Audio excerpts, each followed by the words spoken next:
Hey, Gota here.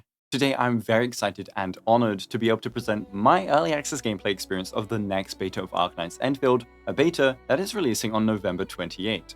Last week I got invited all the way across the world to an event where I met some wonderful people and even got to listen to Lowlight himself, and I got the opportunity to playtest the new beta. This beta has a lot of new changes like new characters, a whole new map, and more like blueprints. I'm going to go through what the game is like for newcomers, my experience and thoughts, as well as new additions coming for the next beta test. By the way, if you want to watch Arknights Endfield content and guides when the beta and full release come out, please go ahead and subscribe to my new channel, Guoba. For fans that don't know about Endfield already, it is a real-time RPG with strategic elements that is set in the Arknights universe on a moon called Talos 2, and it will release in early 2026 on PC, PS5, as well as iOS and Android. It also features a core gameplay theme of transforming the world with factories and other technology, which is really fun. The main character is the Administrator, who is a mysterious character that has saved civilization many times on this planet already, but just like the original Arknights, we have lost our memories. The four core pillars of this game are combat, the factory building, the story, and exploration. So how do these work, what do they already do well, and what did they add to improve each part? Combat is in real time and you have a team of 4 operators. One is on field, whilst the rest are all attacking at the same time, and you can activate their skills and ultimates at will depending on your resources available, even if they're not the one you are currently playing as. There are different art statuses and effects, arts reactions, and physics-based interactions too. You'll be mixing and matching various operators to create super satisfying combos in order to defeat enemies. There is dodging, enemy ability cancelling, and more like stagger. I expect a lot of strategy in the future. I already encountered a ton of strategic elements, and have already thought up some awesome teams I will be trying when the beta properly launches. Some examples of stuff that you'll have to manage are your SP bar used for your skills, your ultimate gauge, elemental afflictions that can cause reactions, and certain conditions that allow you to activate a special type of skill called combo skills. But the combat is really smooth, and it's satisfying once you get the hang of it. The enemies are designed nicely, and it feels more like a team battle than anything else I've experienced. Now, speaking of combat, they added 9 new operators into the next beta test, and I got to check them all out. One cool part of this big batch is that they made all original 4 stars from the previous test into 5 stars, and then released a batch of simply designed but cool 4-star operators to help flesh out teams. And just like the original Arknights, I think lower rarity operators will have a place. For example, Akakuri's high burst SP generation should be pretty powerful. My favorite of the new 9 characters though has to be Halapogas or Pogranichnik, who generates tons of SP for your team, especially if you consume a lot of vulnerable stacks, whilst also providing great damage and utility. He also just looks way too cool, feels very strong, and his ultimate summoning soldiers that smack enemies is awesome. Though I did like most of them.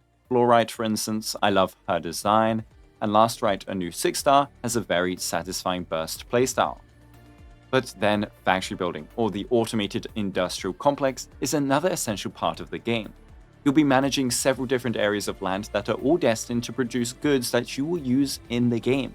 That can be leveling materials, components to make the gear that you will equip on your characters, or more like healing consumables. It is such a cool way of implementing a crafting system. You have full flexibility on what you make. I just love the fact that you will build a factory in the actual environment that you can walk around, you can see from afar, and you know that it is there actually progressing your account forwards. You're changing your world.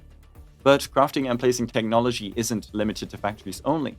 It can also be used in combat by installing defensive towers, how nostalgic, as well as ziplines to help traverse the map, and these are way too satisfying to use. In this new beta test, they've gone even further by separating factories by their regions and integrating exploration to allow you to build up regional currency that can expand your area, upgrade facilities, and more. You participate in a stock market, deliver goods from your factory, and more is expected to be added. What's also cool is that factories fit the thematic of the region they're in, so the water-inspired Wuling region will have you focus on fluid factory systems to generate resources. Now, some people might struggle with these complex factory systems or not have the time to fully engage with its mechanics, so another major addition to the next beta is blueprints. I personally will be no-lifing the factory mode, but they added this system to help bridge the gap, and I know lots of people want to know how it works.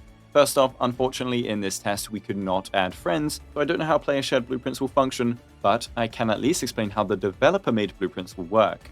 You will have to understand how the part you want a blueprint for works. You have to go through a tutorial and learn step by step what makes this part of your factory do what it does, and then build it yourself in this tutorial. Once that is complete, you can then use it as a blueprint. But they don't give you a fully built complete factory either, which means you'll still need knowledge of placing your various factory components together to create your desired production chain. But what about the heart of the game, the story? Well, the story so far is very engaging, and they have a lot of previous world building thanks to their original title.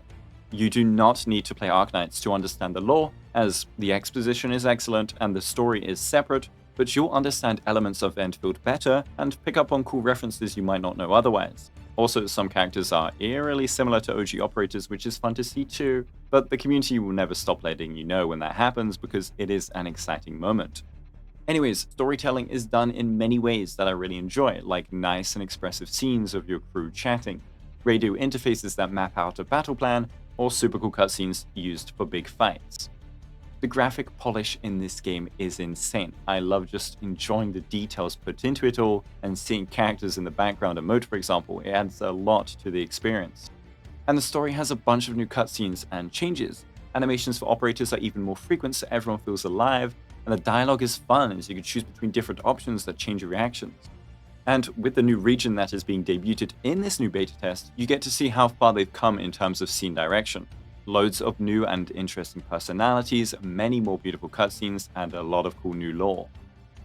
And we have what I would say is our final pillar, exploration. And there are some more goodies I want to talk about after this section.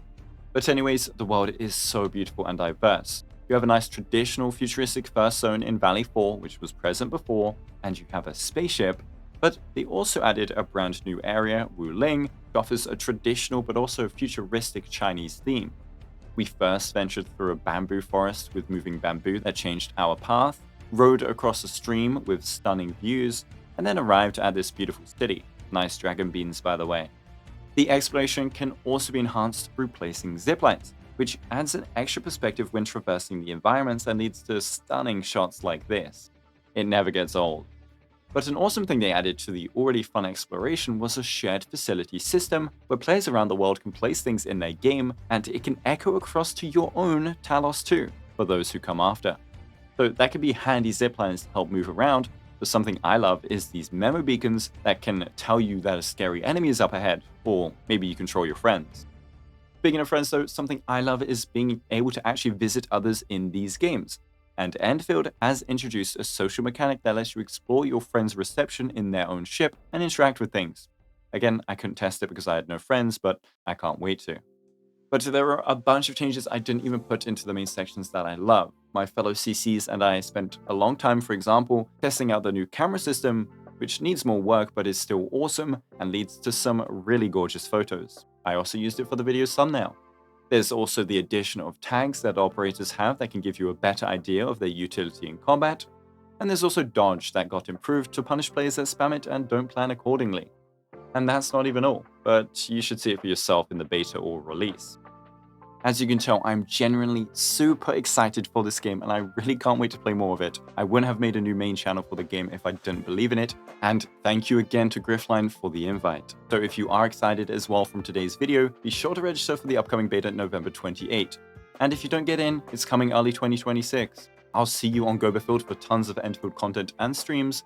But thank you so much for watching and have a Guoba day.